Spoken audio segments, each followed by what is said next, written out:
দুর্লভ নারায়ণ বিএমএস ও মেলাঘর দুই শ্রমিক সংগঠনের মধ্যে দীর্ঘদিন ধরে চলতে থাকা গোষ্ঠী কোন্দলের কারণে শ্রমিক ও সাধারণ অটো চালকরা চরম সমস্যার মধ্যে পড়েছেন। এর প্রতিবাদে অটো শ্রমিকরা দুর্লভ নারায়ণ বাজারের রাস্তায় নেমে অবরোধ গড়ে তোলেন। অবরোধ প্রত্যাহারের জন্য ঘটনাস্থলে আসে বিজেপি নেতা ও নলছড়ের মণ্ডল সদস্য বিমল দাস। তারা শ্রমিকদের আশ্বাস দেন, তারা বলেন তাদের ব্লক চেয়ারম্যান স্বপন কুমার দাস পাঠিয়েছেন।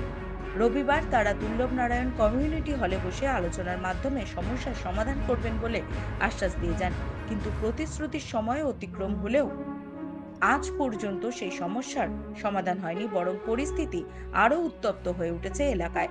অটো শ্রমিকরা আতঙ্কে মেলাঘর পর্যন্ত যেতে ভয় পাচ্ছেন। এই খবর পেয়ে দুর্লভ নারায়ণের সিপিআইএম লোকাল কমিটির সম্পাদক মোহাম্মদ সেলিম ঘটনাস্থলে উপস্থিত হয়ে অটো শ্রমিকদের সঙ্গে কথা বলেন। তিনি শ্রমিকদের উদ্দেশ্যে বলেন, তোমাদের পাশে আমরা আছি, তোমাদের কারোর উপর যদি আক্রমণ হয় আমরা সঙ্গে সঙ্গে রাস্তায় নামবো। এর ফলে শ্রমিকদের মধ্যে কিছুটা হলেও সাহস ও ভরসা ফিরে আসে। তবে সমস্যা স্থায়ী সমাধানের জন্য সাধারণ মানুষদের দাবি, দ্রুত আলোচনার মাধ্যমে প্রশাসন ও রাজনৈতিক নেতৃত্বরা যাতে এগিয়ে এসে এই সমস্যার সমাধান করেন।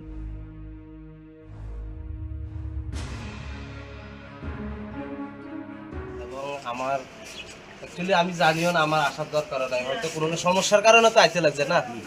আজকে এই নিজেরা সমস্যার কারণে মানুষের হাস্যকর এই ব্যাপারটা দাঁড়াইতেছে। কারণ যেহেতু রবিবারে কথা দিছে, এই রবিবারে কথা দিছে, রবিবারে বরের লাগিয়া যেহেতু আমারও কইছে দায়িত্ব নিয়ে কথা কওয়ার লাগিয়া, আমিও দায়িত্ব নিয়ে কথা কইতেছি যে রবিবারে বিপ্লব সহকারে চেয়ারম্যান সহকারে আবার যদি অন্য কেউ থাকে বিষয়টা সলিউশন করা হইব।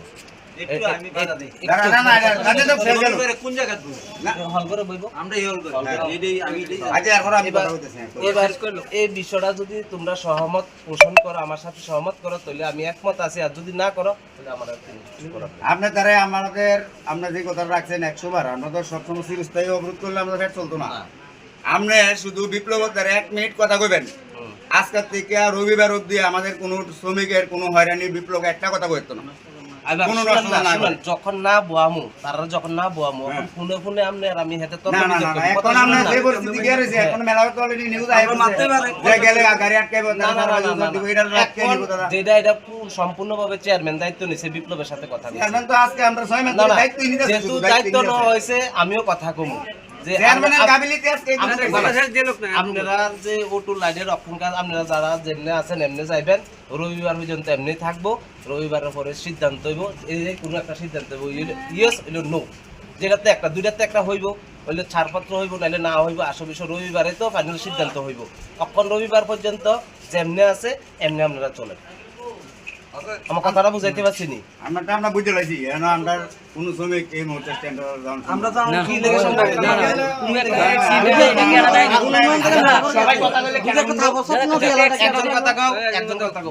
কি অসুবিধা কোন জায়গাতে মেলা গজাইলে এই তো কার কাছে আমরা 15 জনের নাম লিস্ট করছে, কেন তারা লিস্টে করছে তারা কোন আমরা সরাসরি মানে লাস্টে ফোন করে কোন আমাদের কোনো ক্ষতিগ্রস্ত রবিবার কিন্তু তারা আমরা সঙ্গে ডাক দেওয়া কিছু যেত না।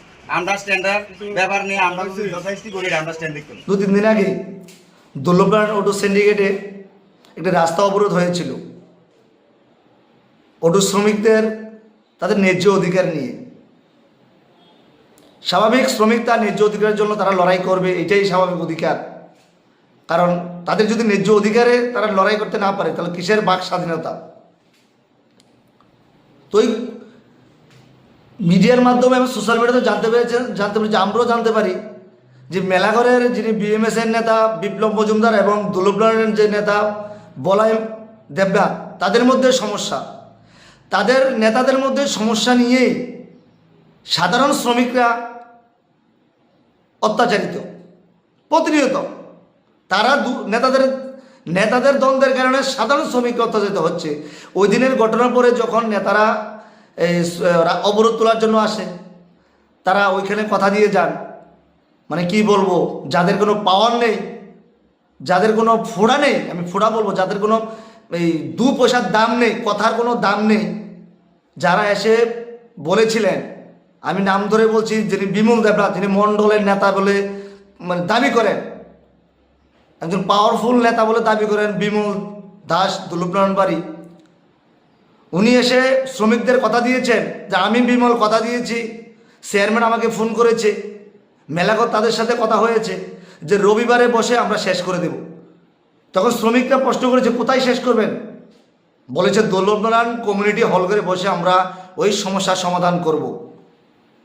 কিন্তু এখন পর্যন্ত সেই সমস্যার সমাধান হয়নি। কিন্তু শ্রমিকরা প্রশ্ন করেছিলেন সঙ্গে সঙ্গে যে ওই ডেট থেকে রবিবার পর্যন্ত যাতে কোনো শ্রমিক যদি আক্রান্ত হয় এই দায়ভার কে নেবে, তখন এই দায়ভার কিন্তু ওই নেতারা কিন্তু নিয়েছিলেন। কিন্তু এখন দেখা যেটা বিষয়, 70-80 জন উদ্যোগ শ্রমিক আছেন, তারা ডরে ভয়ে সোনামুড়া এবং মেলামর যাচ্ছেন না, এত আতঙ্কে ভুগছেন, এতভাবে তাদের থ্রেট আছে, তাদেরকে এতভাবে ফোনে বা বিভিন্ন মাধ্যমে তাদেরকে হুমকি দেওয়া হচ্ছে, গেলে তাদেরকে গাড়ি ভাঙচুর করবে, আক্রান্ত করা হবে। আমি তাদেরকে স্পষ্ট ভাষা বলতে চাই, কোনো একজন অটো শ্রমিকের গায়ে যদি একটা আঁচল লাগে, ভারতের কমিউনিস্ট পার্টি মার্ক্সবাদী দুর্লভনারায়ণ অঞ্চল কমিটি 1 সেকেন্ডের জন্য বসে থাকবে না। সঙ্গে সঙ্গে সাধারণ শ্রমিকদের রাস্তা আমরা অবরোধ করব, শ্রমিকের সাথে আমরা কথা বলবো, শ্রমিকের যাতে তারা তাদের সম্মান নিয়ে যাতে তারা দিনের পর দিন যাতে তারা বাঁচতে পারে। যারা সকাল থেকে রাত্র পর্যন্ত অক্লান্ত পরিশ্রম করে মানুষকে পরিষেবা দিচ্ছে, রুগীকে হসপিটালে পৌঁছানোর ক্ষেত্রে তাদের সবচেয়ে বড় ভূমিকা, মানুষের পাশে দাঁড়ানো তাদের সবচেয়ে বড় ভূমিকা হচ্ছে তারা অটো শ্রমিকরা, তারাই আজকে আক্রান্ত। আমি আবারও বলছি, কোনো একজন শ্রমিক যদি কোথাও আক্রান্ত হয়, আমরা কিন্তু বসে থাকবো না।